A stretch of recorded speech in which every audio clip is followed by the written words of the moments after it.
Like, I had so much anger where I was like, why won't you eat this? I just spent this time and this money making this food. You know, I know that you need it. And I would get angry. Other parents get worried, sad, you know, hurt, like personally, like I've spent time on this food and they take it really personally. We oftentimes have a picture in our head of what family meals will look like. And then when it's not happening, we're like, what the heck? Like, what is wrong? And either we'll blame ourselves or we'll blame our kid, neither of which is actually to blame.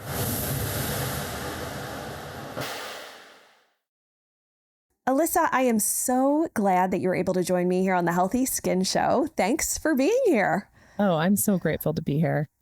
I'm glad that we know each other well enough that we can like have a little conversation with everybody listening in as if we're like sitting in a living room because this is really tricky, right? Dealing and living with, as a parent, young kids who are picky eaters.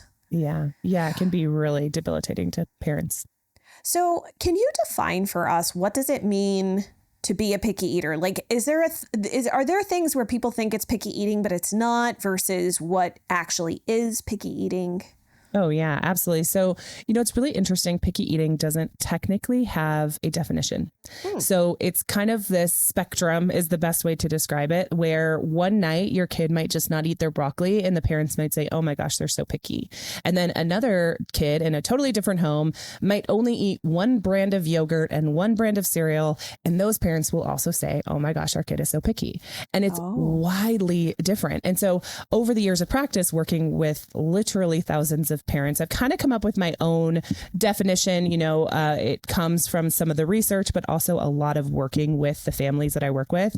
And so there's kind of like 10, I talk about this more in my training, but there's like 10 different, kind of like a little quiz. I like to call it, like, you remember those old Cosmo quizzes from when we were growing up? It's like, check yes, and see how many you have. So I kind of have like 10 of those, but some of the big ones are your kid eats 30 foods or less.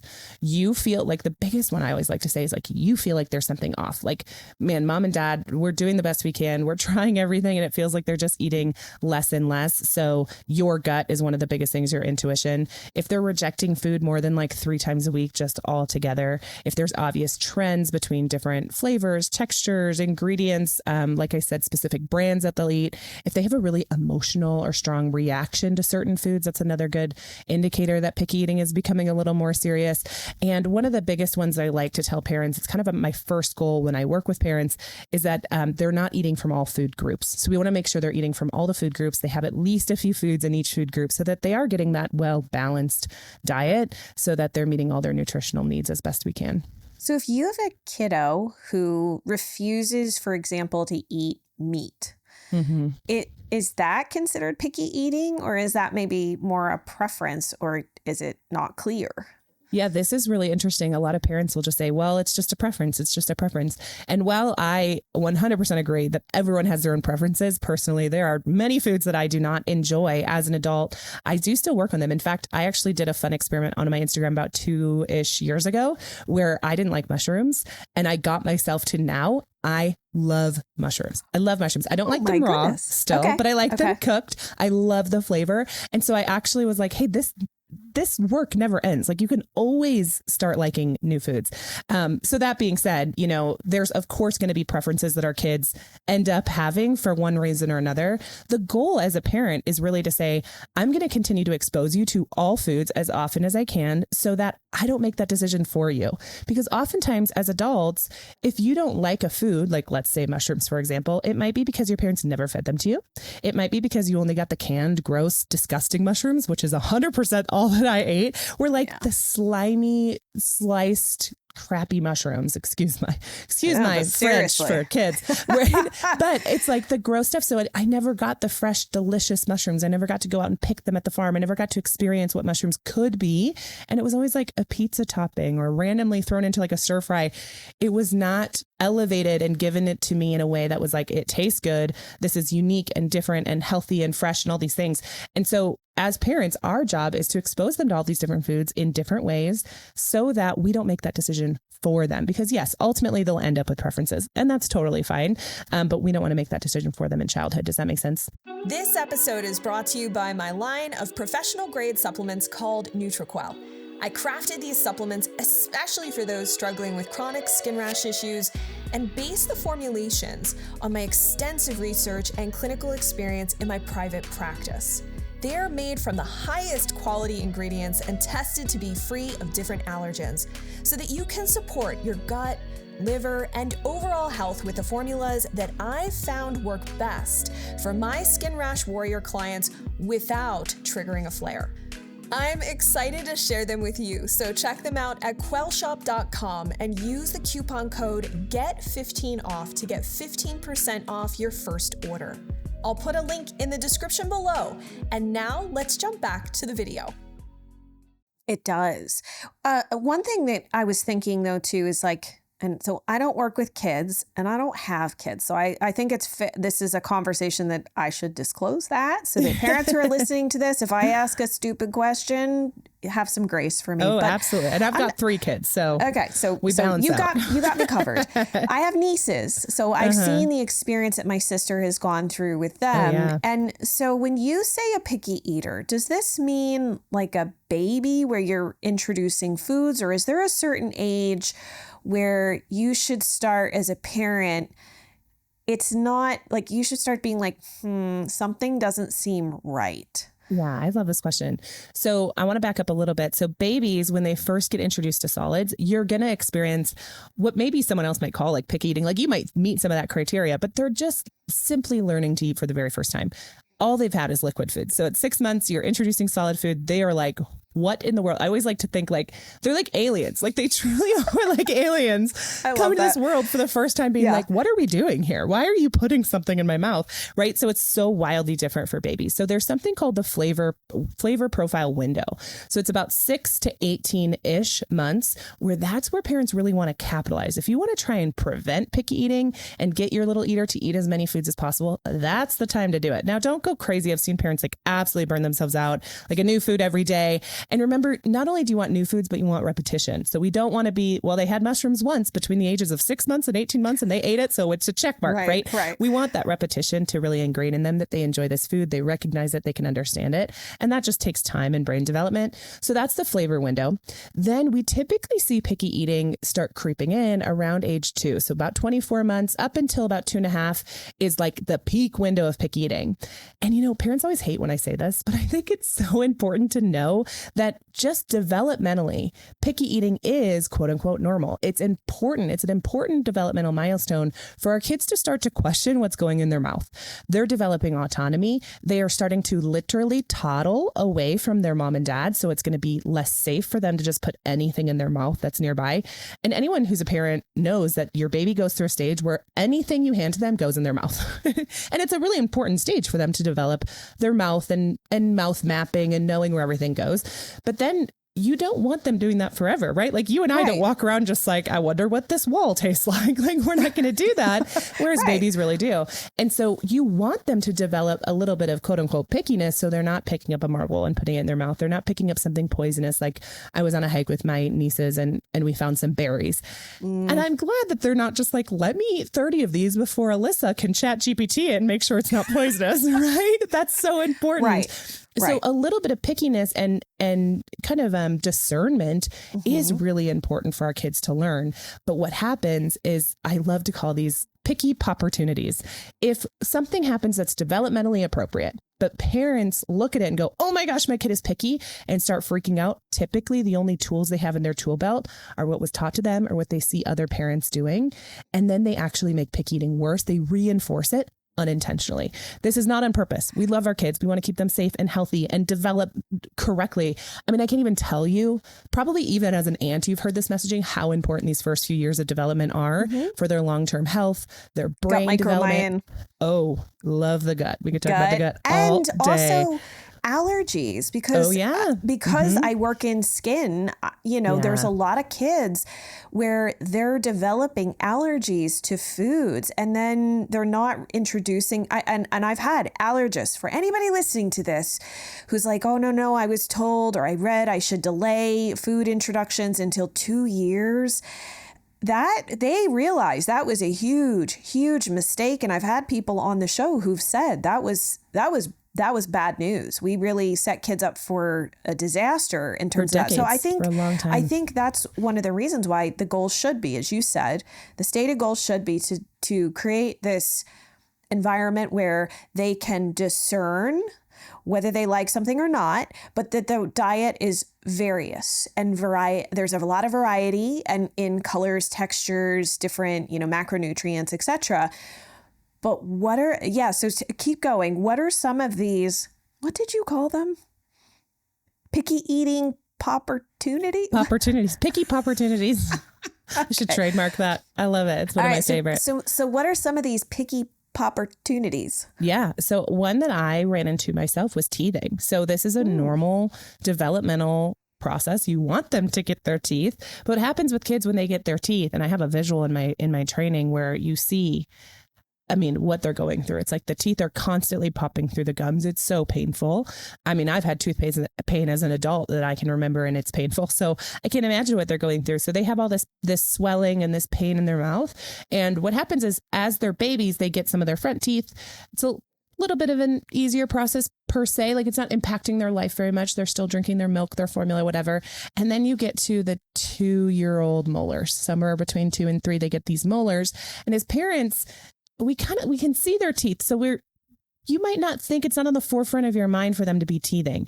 And so, but they'll be teething, they'll be getting their molars, and then they'll just stop eating, or they'll only eat cold foods or only eat certain textured foods, like soft, mushy foods. Pouches become a huge thing that parents rely on.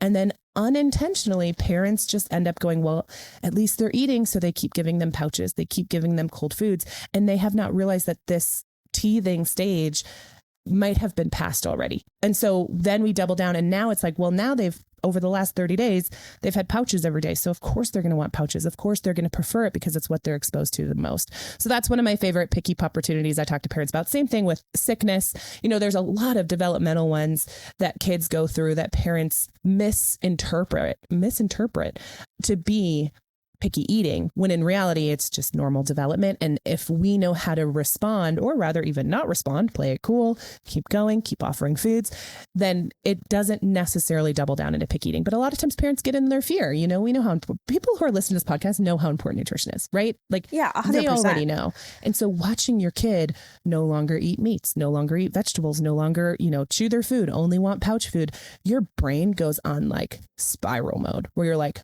oh my gosh, this is so important. And not only is food literally important for them to stay alive, but then you know how important nutrition is, especially for these first years.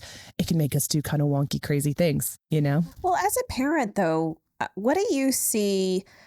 Like, how does the parent react to this? Like you as the mom, you're watching this happen. And whether it's sometimes it's mom, sometimes it's dad, sometimes it's grandparents that are really helping to get meals on the table and whatnot. What's the experience like for the parent that I would imagine this is like really frustrating to say the least. Oh yeah. My key response was rage. Like, I had so much anger where I was like, why won't you eat this? I just spent this time and this money making this food.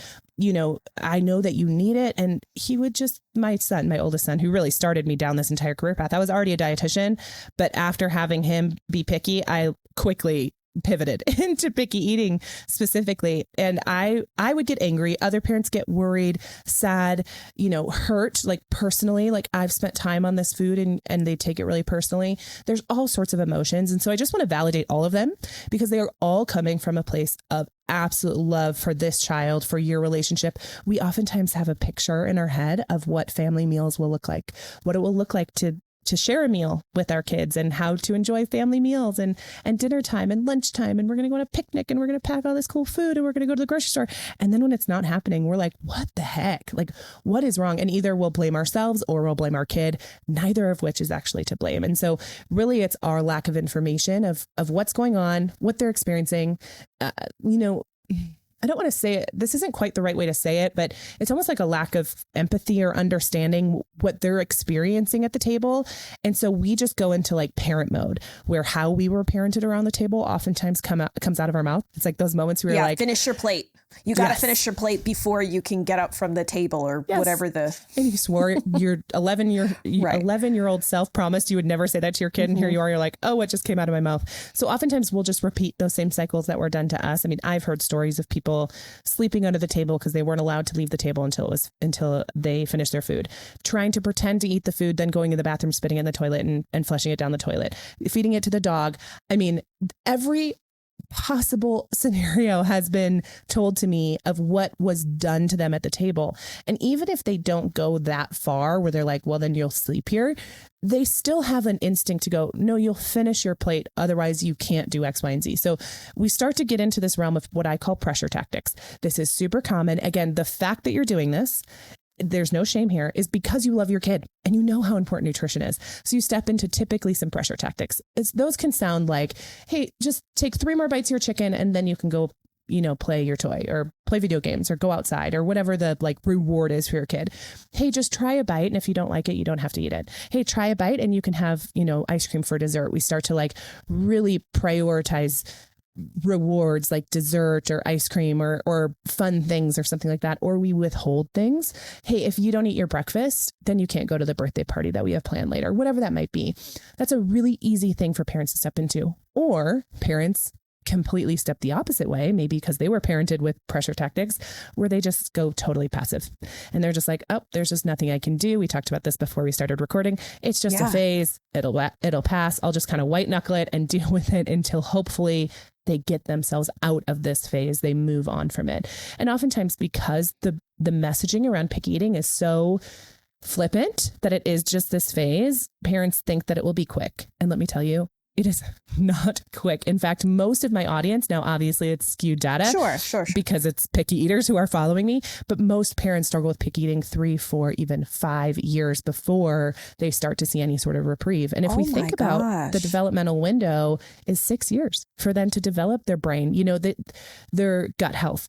It's those first 6 years so important for their long-lasting health, how tall they're going to be, how smart they can be, all of these brain synapses happening. And so really that's not time we can waste, in my opinion. I think nutrition is so critical to getting them all the nutrition that they need at a young age to set them up for the rest of their life. I don't like to add that kind of pressure on top of parents when they're already doing the best they can, but it is important. So I would also say, so I have the experience of working with teens into adulthood, and I would argue that I see a lot of teenagers even being extremely picky to the point the parents have just totally given up, but the kids are eating. I mean, I'm the one having to be like, listen, you're not eating any protein. This is really important for your development. And fortunately, I've only had 1 or 2 teenagers say that I was being mean. I mean, I don't know. I'm here to be honest about things and to just try and encourage and nudge them into the right direction. But we then see that persist into, you had mentioned to me before we started recording, this period of time where we actually, well, not we, because I do not have kids, but in general, adults lose control of their children because a kid goes to college. And so they're not even at home eating the food that at least you had some hand in making. They're now off at college or working or whatever, and they're eating pizza, hot dogs, a lot of things that we know as adults probably isn't setting the stage for healthy adulthood. So I think, to your point, addressing this at an earlier stage allows for a child to develop a palate that then can be carried with them, and they can then use discernment. I mean, listen, there's going to be things that happen in life, right? I got food poisoning from Thai food, and I'll be honest, the flavor palette of Thai food is a little still tough for me. But no longer, again, you can use some discernment of when to eat it. But now I'm like, oh, let me try this. I got into that. It took me, I was a really picky kid, but it took me into my 30s almost to want to start trying things. So my breakfast was an English muffin with American cheese every single day, a peanut butter and jelly sandwich for lunch, and then maybe some pasta with maybe some chicken at dinner time. And that was pretty much what I ate consistently for years and years and years. And it set this, when people go, well, why do you have, for example, all these, persistent gut issues? I was on antibiotics a lot as a kid as well, which that didn't help. So as an adult, it's like dealing with constant candida overgrowth and all sorts of things, because I created and set the stage for a gut that was dysbiotic. And I'm not saying like I'm a bad person for that, but I do wish in some regard that maybe something had happened, some interceding action had happened if my parents in the 80s knew that they could do things that would be better. Now, I do want to ask you quickly, is it possible that picky eating could also be a sign of maybe something a little more serious with the child's health? And like, are there some like warning signs where you're like, that could be like a GI issue, like an actual GI issue or something like that? Yeah, absolutely. And I mean, it's hard to know how far back to go, because there's research to support that their gut is forming while you're pregnant, and what you're eating impacts their gut development and the first few weeks of life. Specifically, even the first 6 months of life, their gut is still fully forming. So there's a lot that parents can do in those first 6 months to set them up for success. And then, absolutely. So my entire approach to picky eating is root cause approach. Let's figure out what that root cause is. And there is certainly a root cause that is completely devoted to their gut health, their physiological health. There's, a zinc deficiency is a huge one. If they're deficient in zinc, they will not be tasting food the way that food should be tasted. And so then they won't eat it because it tastes bad to them. So even just something as simple as zinc deficiency can cause picky eating. And then you're fighting with the kid, like literally power struggle after power struggle to get them to eat this food that tastes horrible to them. There's even genetic markers that certain foods, like broccoli is a big one. Parents all want their kids to eat broccoli. There's actually genetic markers that broccoli to some people tastes like sulfur. So you are just feeding your kid this broccoli. Yes. Same thing with cilantro. Have you ever heard that with cilantro? Yes, that's the more common one. Cilantro, yeah. Yeah. So cilantro, to some people, just for anyone who's listening who doesn't know what we're talking about, cilantro, there's a genetic coder that for some people, and my mom included, cilantro tastes like soap. So when I put it in my guacamole and she comes over, she goes, "Oh, what did you do to this guacamole?" Everyone else is loving it and she's complaining. And it's not her issue. It is literally coded in her that's cilantro tastes like soap. Same thing with broccoli. There's several different foods that are that way. So sometimes parents are pushing something because they have a desire, like it kind of goes into that identity thing of I want to have a healthy kid. And if I want a healthy kid, they must eat broccoli. And if they don't eat broccoli, then I'm a bad parent. None of that is true, right? None of that is true, but it's what we don't even realize is the belief we're holding on to. And if our kid has the genetic marker that broccoli tastes like sulfur, we're not going to go anywhere fast with that belief, right? And so that's again, going back to that. So absolutely, there's a root cause that could very well be not only their physiological health, but also, their ability, literally the ability to chew food, to mash it into small pieces, to be able to swallow it safely, to feel, like I was talking about earlier, the mouth mapping. Which is such a funny word, but essentially some kids don't develop the ability to know where food is inside their mouth. So they'll pocket foods in their cheeks. This is really common. Now, I don't want to worry any parents just because your kid's doing this doesn't mean they have an issue with mouth mapping. It means they're still figuring it out. They're still learning. They're very young. But sometimes they won't literally know that food is in there. And could you imagine how scary that would be for our nervous system to have food in your mouth and not be able to find it, to swallow it, or to spit it out? That would be very alarming. And so then we have a fear cycle that's going on inside the kid's head that then goes, I'm not going to eat food if I don't know that I can just immediately swallow it, which is when you start to see kids who really prefer things like applesauce, pouch type food. This is like getting, again, I told you I was going to put on my nerdy glasses for this. But no, please. It goes down the route of, if you notice that your kid really prefers pouches and really smushy, mushy applesauce-like texture foods, smoothies, things like that, it's because when they eat it, especially through a pouch, it goes directly from the tip of their tongue down their throat.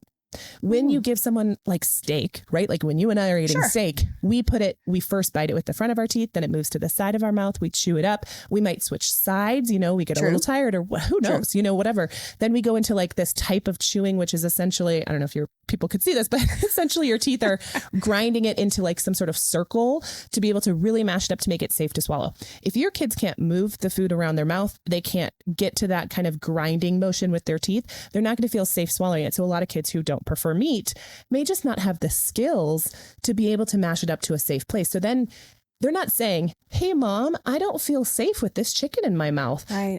I don't want to eat it anymore. They're going, I don't like that. I don't want to eat that. I don't want that.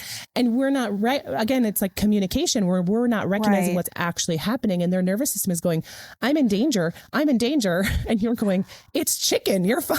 Wow. And so, and just like to play devil's advocate, this isn't something that like, wouldn't the pediatrician or the dentist notice this? Or it's not like this, does it often get overlooked? Yeah. So doctors in general have, and I'm sure you've looked into this, less than one class in nutrition. Like on average, I think it's one full class in nutrition, and they have to cover all kids, all adults, all stages, all ages. So they just simply don't have the knowledge or the resources. So oftentimes when you talk to your pediatrician, they will just brush you off and say, it's just a phase. It's no big deal. It'll pass. Do the best you can. Right. And that's hard in my profession because they do have such a voice to be able to say, hey, there's alarm bells going on here. You need to go get an evaluation. And it's not until parents on average go see the doctor 4 times specifically for picky eating that the doctor goes, okay, let's do a speech or eating evaluation. And then they have to, in America, and honestly, in the whole wide world, I haven't met anyone that has a better process anyways, but you get on a wait list to go get an evaluation. Those wait lists can be, before COVID, it was like 3 or 4 months. Now, after COVID, it's now like 7, 8, 9 months. I have parents DM me all the time. I've been on a feeding evaluation list for months. Then they get into the evaluation, they get evaluated. Then if they do say, oh yeah, you need feeding therapy, it's another few months usually for wait until they are able to get like a whole year. Oh yeah. Yeah. It can be so much time. Now, if you don't have that experience, I'm so happy for you. That's amazing that it's quicker for you. That's not always the case for a lot of parents. And like I said, you already have to go see the doctor 4 times to get even that, on average, that feeding evaluation, unless you really are a squeaky wheel about it. And a lot of parents just hear this messaging where they're like, oh, well, it's just a phase. It'll pass. And they tell themselves like, you're obsessing over it, or you're not as capable in this role. Like a lot of parents are just kind of like hands up. I can't do anything. It's my kid. They're really difficult. They're really stubborn. And they go, I can't do anything about it. When actually the truth of the matter is parents are perfectly positioned to help their kids reverse picky eating, because most kids aren't going to wake up and go, you know what, mom, I would love to have broccoli for breakfast. Like they're not going to do it themselves. It's your role that you can step into if you want to. Now, listen, I once had a neighbor who had a picky kid, and she just told me right to my face, she knows what I do for a living. She's like, I just don't have the capacity for it. And I support her. I'm like, that's okay. Right, that's okay that you don't, you have so many things on your plate. And so I do want to make that really clear. I know that I'm really passionate about picky eating. Obviously, I'm very biased. I know you really care about nutrition. So there's a lot at play here. But as parents, I also get when we're at capacity and it's just maybe not a not right now thing we need to focus on. That being said, I don't want you to not focus on it because you think there's nothing you can do to influence it, because there's so much we can do as parents. We have so much power and influence over what our kids eat and how they experience food. And so if you had one, because I know that you've also got a really great training to help parents who are maybe sitting here going, this is me. Totally, I'm guilty. And I've been trying, but I feel like I'm really desperately failing. I've asked my pediatrician for help. They don't have, like you said, don't have the capacity, don't think it's an issue, don't have the expertise. I'm not sure what to do, but I know that I'm concerned because a lot of parents and grandparents and caregivers who listen to the Healthy Skin Show are deeply invested in making sure that their children are getting the best start humanly possible, because like we don't get a do-over. Right. That's not what happens in life. There's no do-overs. So, you know, when we, like you stressed, this can persist for an excessively long time. This can persist into adulthood. I get to see daily, that end of things, where it's really hard to get people to even just eat healthy fruits like strawberries and berries. Like they just don't like the texture. They don't like the consistency.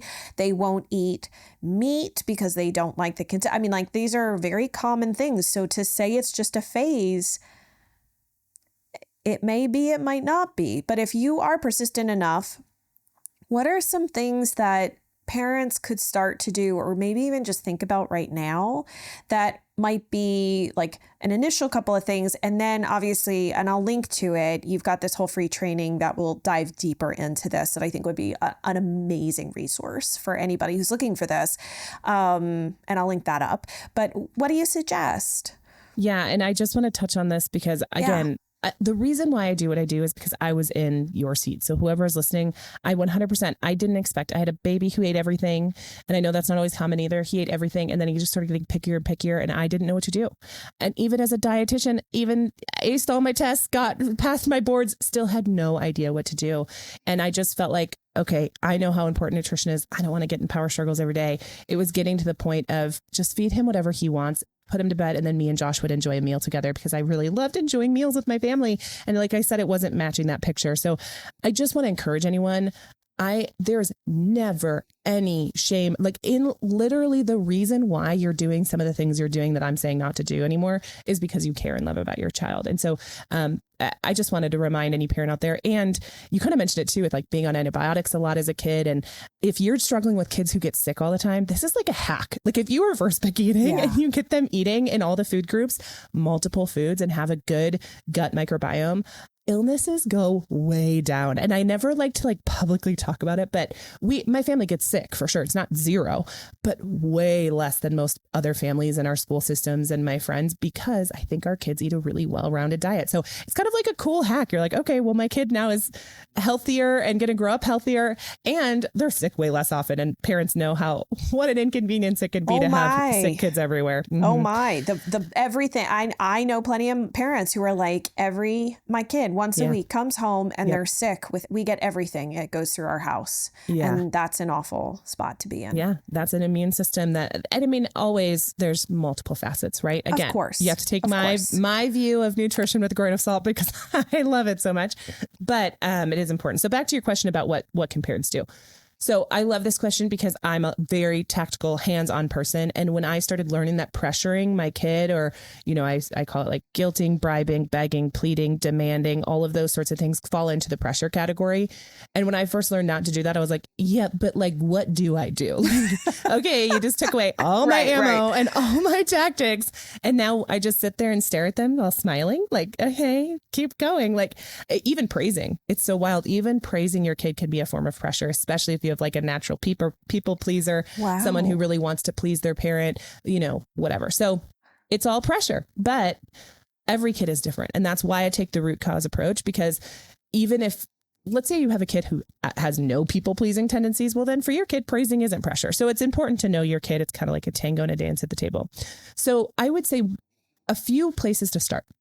First and foremost, you've got to give them the opportunity to eat these foods. You got to put it on the plate. And a lot of parents just go, oh, they're not going to eat it anyways. Why am I going to buy it? Why am I going to take the time to make it? Why am I going to put it on their plate? It's just going to go in the trash. You have to change your version or view of what food waste means, because a lot of parents like myself can get really triggered, especially in this economy. Don't even have to get started on that, with wasting food. I spent, eggs are insane. My kids ask for eggs and then don't eat them. I'm like boiling. Like there's the Midwest part of me of like, I can't afford to pay for the garbage to eat this food. Right. Right. So, we have to, I actually had a really cool thought exercise for myself that came up when my son was learning how to write, and he was coming home with, and parents will know, mounds of paperwork from the school, that I was like, should I be keeping all this? Like, this is just the letter H 12 times. So I was like throwing it away. And I recognize, recycling it, of course, but like, I recognize like, this is the cost of learning. Like it takes paper and markers and pens and time for him to learn how to write. And I want him to be able to experience the world and write and read and create and be artistic and all these things that he needs those skills to do one day in his life. And so this is the cost of learning. And I think of food waste the same way. It may go untouched. They may lick it and then not eat it and it goes in the trash, or maybe you can save it for later. I love leftovers. I think it's a great little hack for serving the same food over and over again. But, it's okay that your kid isn't eating everything off their plate. And if you're getting triggered by food waste, it might be something to look at. The second hack is kind of 2 for 1 because it helps with food waste, but it also helps your kid not feel overwhelmed, is put less on the plate. A lot of times parents put how much broccoli they want their kid to eat on the plate. And then they're watching this big mound of broccoli not get touched. And that triggers food waste issues. That triggers like power struggles of how much they need to eat. Put less on the plate. You'll be surprised if you also create a culture of allowing them to ask for more and fulfilling their request for more, where they'll feel less overwhelmed, less like threatened. Like, I mean, really seriously, going back to like the alien analogy, like think about how overwhelming that could be if there's a food they don't like and they see a mound of it. Even if their favorite food is right next to it, they're like looking at that broccoli, there's expectations built into the broccoli being on their plate. And they're like, alarm bells are going off and you're like, yeah, they're going to eat it this time. And then they don't eat it. And then you get frustrated. So put less on their plate. It keeps them from getting overwhelmed. Keeps you from triggering, like I call them like tripwires. Like I think there's a lot of ways that we can set up our kids for success, but also us up for success where we're not tripping on these tripwires to go into power struggles. Like if I don't put a mound of broccoli on their plate, my brain naturally doesn't go, they need to eat that whole thing of broccoli. Do you know what I mean? It's like a tripwire for me not to get into a power struggle. So that's another tactic, putting less on their plate. The next one is what I call the division of responsibility, or rather, I don't call it that. I do in my practice, but someone else coined it. Ellen Satter coined that term. And I absolutely love it. It works so well. And essentially it just says, hey, at the table, we have different roles and responsibilities, or swim lanes, if you will. I'm in charge of what food gets put on the plate, what comes into our home, what gets put on the plate, how it's prepared. And then I serve it to my kid, and my child, their lane is deciding if they're going to eat it. And if they do, how much. And if we get that one thing right with picky eating, where we're deciding what gets made, so our kid isn't saying, make this, make this, make this, and we're giving into all their demands, right? Like short order cooking, which is very easy to get into as a parent of a picky eater. We decide what goes on the plate. They decide if they eat it and how much of it, which means we're not saying 3 more bites. We're not saying you have to take a bite before you can be done. We're not saying you have to clean your plate. We're not telling them how much or even if they have to eat it. That can help immensely with our picky eaters. Now, I want to talk about what you can do, because those are a few things that you don't want to do. It's like, still, again, you're like, well, what do I actually do? So number 1, my favorite tip to give parents that's actionable right now, you can do it right after listening to this podcast, describe the food that they're eating. Literally, as you put a strawberry on the plate is a great example.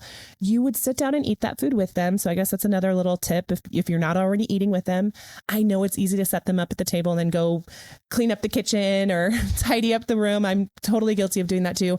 Sit down and eat food with them. That's the same. Try to have your plate be the same. But then when you're eating your strawberry, you can go, oh my gosh, this is so sweet. It's so tart. It's so delicious. It's juicy. When I bite into it, it's crisp, or maybe it's more mushy, whatever it might be. Describe what you are experiencing. Our kids, not to bring it back to aliens, but they don't know. They're not able to remember the last time they saw a strawberry. They're not making as many context clues as you are. And so being able to describe a food to them goes a long, long way, especially, actually I have a great exercise in that training you mentioned. I have a great exercise walking parents through what it would be like to be like their kid experiencing food for the first time or not remembering what food is. And so I would highly, highly recommend it, only just for that part alone, because it's such an interesting thought process of, wow, I really do need to describe these foods to my kid because I have 30 years of experience eating grapes. Right. They have, we know, maybe one, right? They know. Yeah. And so it's really interesting and really important to explain things to our kids. So I think that's a great first step what to do. I just want to share too, just as an adult, that's a really interesting perspective shift, because honestly, I don't think about now what it was like as younger me trying all these foods. They were just gross. Yeah. Right? They were just gross. No. Yeah. It was no. It was a hard no. And now I would probably talk to someone. I'd be like, no, it's good. That's probably Right. what I've said to my nieces. No, it's really good. You should try it. Right. You should eat that. Mm-hmm. And they're like, no, Right. I don't like this, that, and the other. And and again, I'm not a parent, but I probably haven't dived into like, well, why exactly don't you like it? You know, and they may also, to be fair, depending on their developmental level, might not, as you shared, be able to really clearly articulate the issue. I mean, frankly, a lot of adults can't always articulate the issues. Right. So for us to expect a child somehow to be like, you know, Mom, I have this whole, like my stomach gets gassy and all this stuff, like that's not going to happen. Oh, no. Yeah. It's exactly right.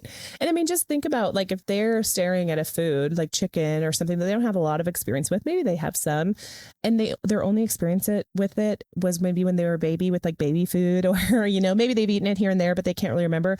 It's like literally standing in front of a cave of unknowing. Like you're just like, I don't even know what to expect. So simply by explaining your experience with the food and not just, good, bad, like it, don't like it, juicy, tender, soft, sweet, tart, tangy, like use these words to describe food, just gives them a little, it kind of like shines a light in that cave a little bit. Like, this is a little less scary. You're like their food guide. Yes, almost. Totally. Yeah. Yeah. And a lot of parents just expect and this is normal. It's like, you just expect just pick it up and eat it. It's like, that's a very intimate thing to tell someone to just do. Like, put this in your mouth and swallow it. Like, that's such, like, if you really step out of the context of our daily life, I mean, imagine being like blindfolded and I just walk up to you and push something in your mouth. You're like, listen, what did you just do to me? Alyssa, if you brought me to a completely different culture and I've never had their food, the first thing I'm going to be like, and this happened when we saw each other last week. We went to a restaurant and I was sitting there with we were at different tables and I'm like, what is that? I'm trying to look it up on my phone because I'm like, I don't know what that is. And we got no explanation. You know, I think we were at like the Greek restaurant or Mediterranean. And I was like, I don't know what's what. And I don't know what that is. So even as an adult, and if I was an alien going to another planet, I don't think I would just like sit down and go eating anything. Right. So you are giving me a perspective shift that I did not realize was even possible. I don't have kids, and this is like making me actually think very differently about food and potentially how I can even explain this to teenage clients or even adult clients. So I love the fact that you have this, because this is what you do. You share about this on Instagram. You have a podcast called Nutrition for Littles. So if people want to get to know you better, they can find you in these two spots. And then, is there anything specific that anybody needs to know about the training?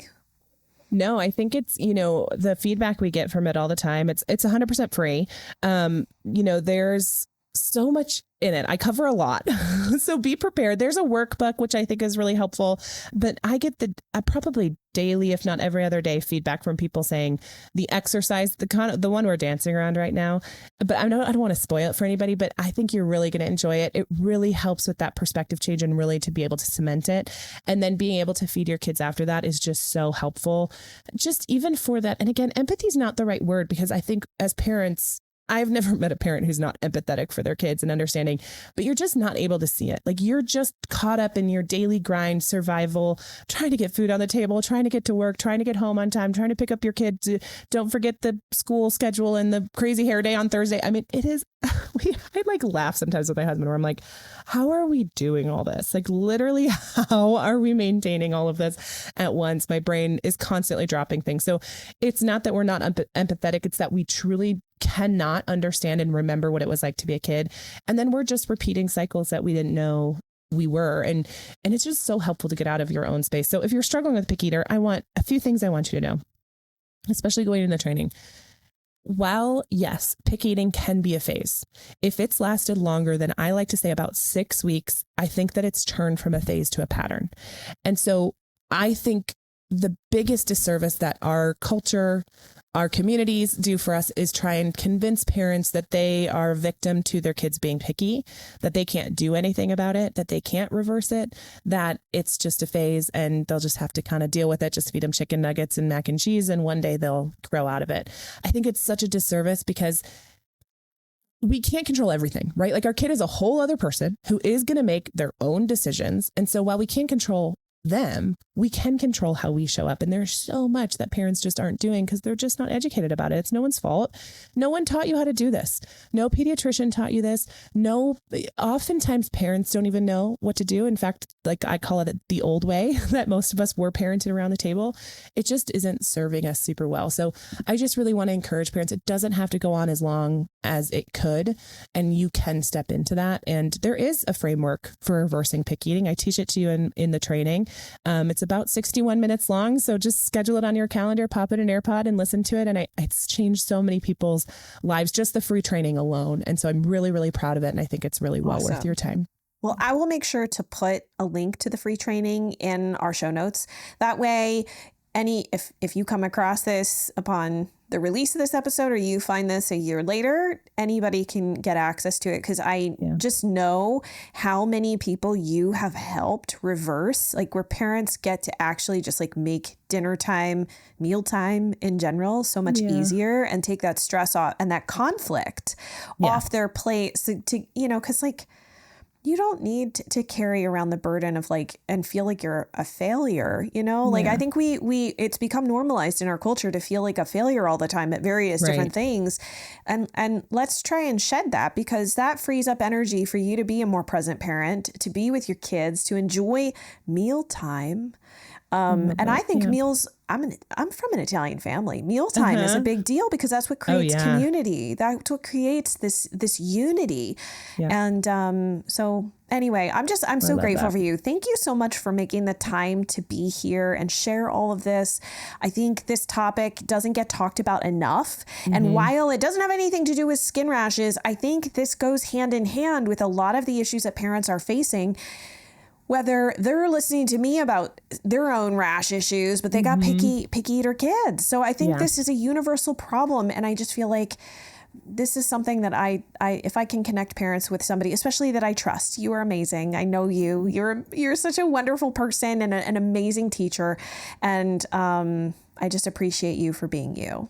Oh, and literally right back at you. I'm so grateful to have been able to come on the show. And I just appreciate everything that you do. And I think you summarized it so beautifully. And you're right. Like, it's such a big part of our culture to spend time and meals together and break bread. And it's just and that's not changing. Right. And so a lot of times parents, I'll just get through it. And it's like, well, you're probably feeding your kid 3 times a day plus a few snacks. Like that's a lot of just getting through it. It's not like bedtime that comes once a day. Like it's not even potty training. It's like, okay, a few times a day. This is so much of your day is spent feeding your kids and trying to enjoy meals. So I think it's so worth the time. But I just so appreciate you having me on this. Oh. Such a great conversation. I loved it. Awesome. Well, thank you so much, Alyssa. And I hope you can come back sometime. That's right. And you on my podcast. Yes, please. That's right. If you enjoyed this video, you need to tune in to this video next. Then make sure to hit the subscribe button so you get notified as soon as a new episode drops. I'm excited to see you there and dive deeper with you on your skin healing journey.